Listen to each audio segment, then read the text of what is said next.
बिस्मिल्लाहिर्रहमानिर्रहीम, अस्सलाम वालेकुम। नूरुल आपकी खिदमत में हाजिर है। इलेक्शन के नताइज का फैसला हो गया है। कौन जीतेगा, कौन हारेगा, कौन सी पार्टी इक़्तिदार में होगी और कौन सी पार्टी जेल में होगी, बातें वाज़ेह होनी शुरू हो गई हैं। और कप्तान की आखिरी उम्मीद कौन है और उसके क्या इम्कानात हैं कि क्या उन्हें कुछ रिलीफ मिलेगा, क्या वो दोबारा सियासत में इन हो सकेंगे, क्या उनकी पार्टी का कोई मुस्तकबिल है या नहीं है। और जो रिपोर्टें आई हैं उन्होंने इमरान खान को कैसे तबाह बर्बाद कर दिया है। इमरान खान का जो इमेज सादिक और अमीन का बनाया गया था उसको नीचे गिराने में, उस बुत को तोड़ने में चंद रिपोर्टें और चंद चीज़ें हैं वो सामने आ गई हैं जिनका इमरान खान साहब के पास कोई जवाब नहीं है। और कराची में फॉर्मूला तय हो गया है MQM के साथ। क्या ये वही फार्मूला है जिसकी हमने आपसे पहले बात की थी? और अगर ये वही है तो इस डील के नतीजे में पंजाब में IPP के साथ क्या डील होगी और फिर पंजाब में हुकूमत किसकी बनेगी, ये सारी बातें मैं आपके साथ डिस्कस करूंगा। लेकिन सबसे पहले आपको बताऊं कि कागजात नामजदगी जिस तरह से मुस्तरद हुए हैं PTI परेशान हो गई है।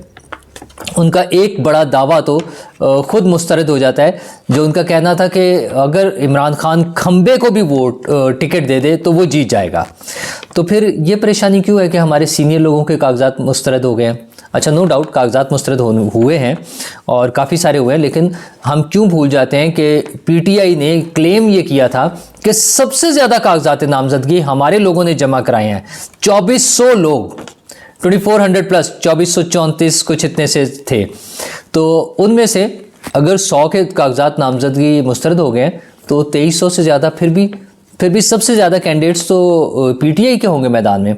लेकिन उन्हें फ़िक्र किस बात की है? उन्हें फ़िक्र है बल्ले की, कि बल्ले के इंतखाबी निशान के बगैर वो अपने उम्मीदवार का तयन कैसे कराएंगे, कैसे लोगों को यकीन दिलाएंगे, कैसे एक फिक्स होगा कि यही उम्मीदवार इमरान खान का या PTI का उम्मीदवार है। 4-4, 5-5 उम्मीदवार होंगे, हर एक ने अपने पोस्टर्स पर, बैनर्स पे इमरान खान की बड़ी सारी तस्वीर लगाई होगी और वो कह रहा होगा कि मुझे वोट दे, मैं इमरान खान का सिपाही हूँ। तो वो वोट सारे डिवाइड हो जाएंगे। और जो मेन बंदे थे, जो सियासी लीडर्स उनके थे जितने बड़े बड़े, उन सब के कागजात नामजदगी मुस्तरद हो गए। अच्छा, कुछ के 9 मई के हवाले से समझ लें, किसी के कोई डिफ़ॉल्टर निकल आया है, मतलब बेशुमार चीज़ें। अच्छा, हर एक के लिए कोई ना कोई जेन्युइन इश्यूज़ तो बनाए गए हैं। तो इमरान खान साहब के तो अपने भी कागजात नामजदगी मुस्तरद हो चुके हैं और उसमें एक तो उनकी इखलाकियात के हवाले से बात हो रही है, उनकी इखलाकी पस्ती। अच्छा, अब इखलाकी पस्ती में वैसे तो बहुत सी चीज़ें आ जाती हैं, जिनमें से कुछ चीज़ें तो अब केस बनकर अदालतों में भी आ गए हैं, लेकिन खैर मैं उस पर क्या जाऊँ। उनके 2 बड़े बड़े इश्यूज़ आ रहे हैं सामने। एक तो यह है कि 3 अरब रुपए से जायद के जो तहाइफ थे, वो घड़ी और वो चीज़ें, वो 90 लाख रुपए में ख़रीदी हैं।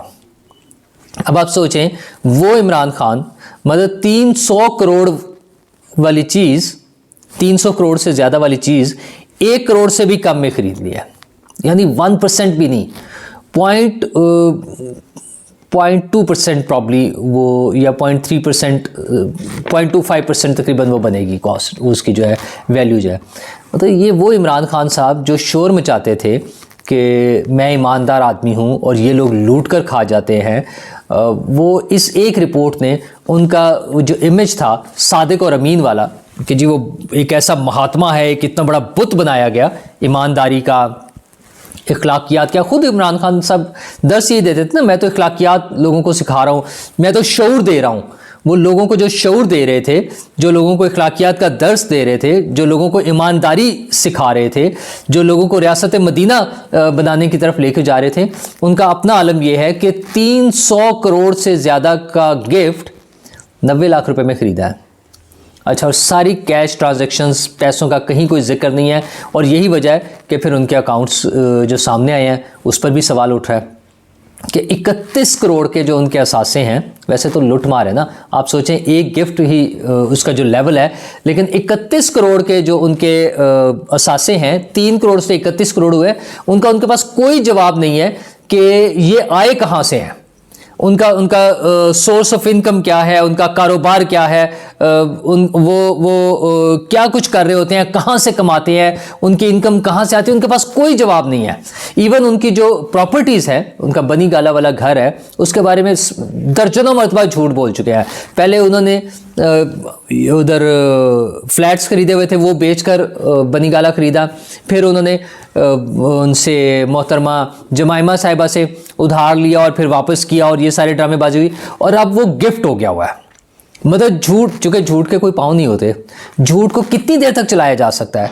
तो वो खान साहब के ये जो झूठ है, वो उनका ईमानदारी वाला जो बुत बना हुआ था, वो तो समझिए आप गया, जिसको उन्हीं के अपने कहते हैं ना मरवत साहब के प्रोग्राम तो बढ़ गया, तो खान साहब की ईमानदारी वाला प्रोग्राम तो बढ़ गया, उसमें तो कोई गुंजाइश ही नहीं रही है। तो उनके भी कागजात नामजदगी मुस्तरद हैं, बाकी लोगों के भी मुस्तरद हो रहे हैं, लेकिन इमरान खान साहब को एक आखिरी उम्मीद है, बस एक, और वो एक आखिरी उम्मीद है सुप्रीम कोर्ट, काजी फाइज ईसा। वक्त का सितम कह लें, वक्त का जबर कह लें कि इमरान खान साहब उस जज के ख़िलाफ़ जिसके ख़िलाफ़ कैंपेन चलाते रहे हैं, जिसके ख़िलाफ़ रेफरेंस भेजा, जिसको अदालत से निकलवाना चाहते थे, आज उनकी आखिरी उम्मीद वही काजी फाइज ईसा हैं, वही जुडिशरी है काजी फाइज ईसा की सरबराही में, जहाँ से उन्हें उम्मीद है कि उन्हें बल्ले का निशान वापस मिल जाए, उनके लोगों के जो मुस्तरद शुदा कागजात नामजदगी हैं वो सारे बहाल हो जाए, अदालतें हुक्म दे दें कि नहीं जी इनके कागजात नामजदगी कबूल कर लें, अच्छा, और इन्हें बल्ला भी दे दें, फिर वो मुकाबले में आएंगे। लेकिन मुझे नहीं लगता कि एक तो ये सारा कुछ इतनी आसानी से मुमकिन है, और अगर ये हो गया तो आप यकीन माने कि फिर भी इमरान खान साहब और उनकी पार्टी के लोग इलेक्शन नहीं जीत पाएंगे। मतलब ये जिस तरह से काजी फाइज ईसा साहब कहते हैं ना कि पत्थर पे लकीर उनकी तरफ से आया था कि इलेक्शन होने के लिए, तो अगर इलेक्शन होने हैं, मैं अभी भी यही बात कह रहा हूँ, अगर इलेक्शन होने हैं, अगर काजी साहब की तरफ से पत्थर पे लकीर है, तो दूसरी तरफ से भी आप यकीन माने कि ये पत्थर पे लकीर है कि इमरान खान साहब और उनकी पार्टी मेन उस पर नहीं होंगे, सीट पर नहीं होंगे, मेन ड्राइविंग सीट पर नहीं होंगे, नो वे, पॉसिबल ही नहीं है।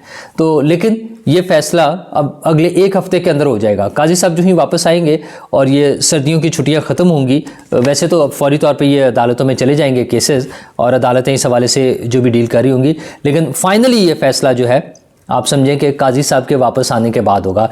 PTI की आखिरी उम्मीदें जो हैं वो काजी फाइज ईसा से ही होंगी। तो देखते हैं कि काजी फाइज ईसा क्या करते हैं। दूसरी तरफ दीगर पार्टियां अपने उम्मीदवार फाइनल कर रही हैं, उन सब के कागजात नामजदगी भी मंजूर होते जा रहे हैं, बल्कि हो गए हैं, अब तो आखिरी मरहले शुरू हो गए हैं उस पर एतराज़ात के हवाले से भी, और फाइनली 12-13 तारीख तक तो खैर फाइनल लिस्टें हमारे सामने होंगी, वो सारा कुछ आ जाएगा।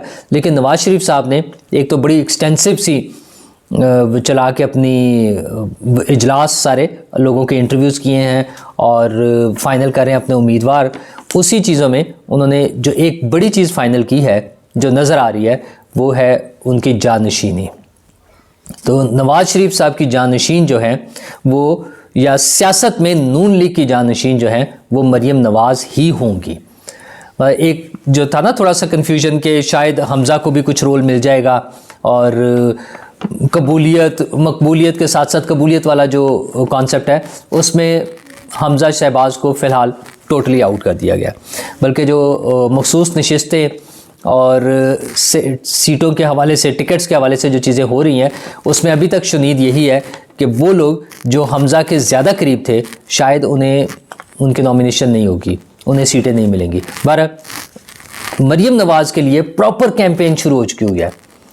एक ही लीडर है नवाज़ शरीफ, और उसके बाद जिस लीडर की कैंपेन चल रही है नून लीग की तरफ से वो मरियम नवाज़ है। और तमाम लीडर्स, तमाम सीनियर लीडर्स जो हैं इस बात पर मुत्तफ़िक हैं कि मरियम नवाज़ को वो अपना लीडर तस्लीम कर रहे हैं, क्योंकि सबके सामने है दो लोगों का हशर, चौधरी निसार और शाहिद खाकान अब्बासी, कि अगर कोई मरियम नवाज़ की मुखालफत करेगा तो फिर वो पार्टी से आउट हो जाएगा। तो नवाज़ शरीफ साहब ने एक तरफ तो ये फैसला कर लिया है, दूसरी तरफ उन्होंने MQM के साथ डील फाइनल कर लिया है बहुत हद तक, जिसमें ज़्यादातर सीटों के हवाले से ये हो रहा है कि नून लीग को कौमी असम्बली की नशिस्तें मिलेंगी और सूबाई असम्बली की सीटों पर MQM को सपोर्ट किया जाएगा।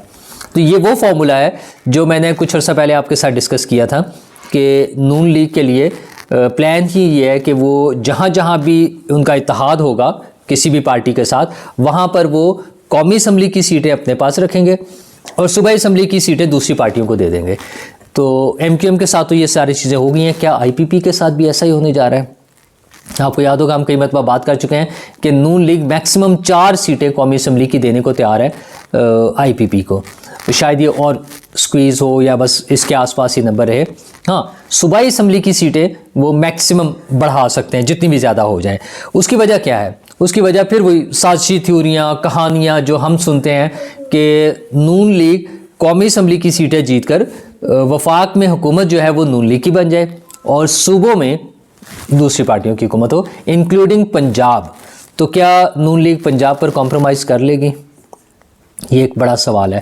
मेरे ख्याल में अगले 2 से 3 दिन ये बड़े अहम हैं जिसमें IPP के साथ उनके इत्तेहाद की चीज़ें जो हैं वो फाइनल शक्ल इख्तियार कर लेंगी। और अगर ऐसा ही हुआ तो फिर मुमकिन है कि वज़ीर आला IPP से भी ना हो। आप याद रखिएगा, वज़ीर आला ना सिर्फ नून लीग से ना हो बल्कि IPP से भी ना हो, बल्कि एक तीसरा कोई आदमी जो कि अभी हमारे सामने मंजर आम पर ना हो वो वज़ीर आला बन जाए। अगरचे पंजाब के बगैर वफाक की हुकूमत चलाना घाटे का सौदा है किसी भी पॉलिटिकल पार्टी के लिए।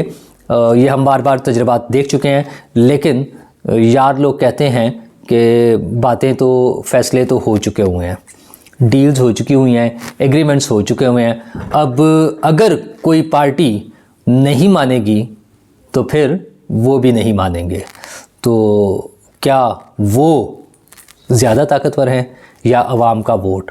फ़ैसला तो 8 फरवरी को होगा, लेकिन पॉलिटिकल पार्टीज़ की मूव्स और उनके डिसीजंस अगले चंद दिनों में हमारे सामने होंगे, जिसकी बुनियाद पर हम बता सकेंगे या हम गेस कर सकेंगे कि इलेक्शन के नताइज क्या हैं, कौन सी पार्टी हुकूमत में होगी। और जेल वाली पार्टी तो हमें पता है ना वो तो सबको ही पता है कि कौन सी पार्टी है जो जेल में होगी, जो ऑलरेडी है और उन्होंने वही रहना है, उनके लिए कोई गुंजाइशें नहीं निकलनी। काजी साहब के ज़रिए भी जो होना है वो जो मैं कह रहा हूँ ना आखिरी उम्मीद, वो बहुत ही अल्टीमेट किस्म की एक ऑप्शन है जिसके मिनिमम चांसेस हैं, लेकिन फिर अगर वो हो गई तो फिर दूसरी तमाम जो प्लानिंग है वो भी तब्दील हो जाएगी। फिर plan B, plan C, D, E, F, G, H, Q, G, H, I, J, K सारे ऑप्शन जो हैं वो इस्तेमाल हो जाएंगी। और हमें दुआ करनी चाहिए कि इलेक्शन वक्त पर हो जाएं, पुरअमन हो जाएं, फेयर हो जाएं और उसके नतीजे में जो हुकूमत बने, जो पार्लियामेंट आए और जो हुकूमत हो वो मेरे, आपके, हम सब के मसाइल के हल के लिए कोशिशें करे। शुक्रिया।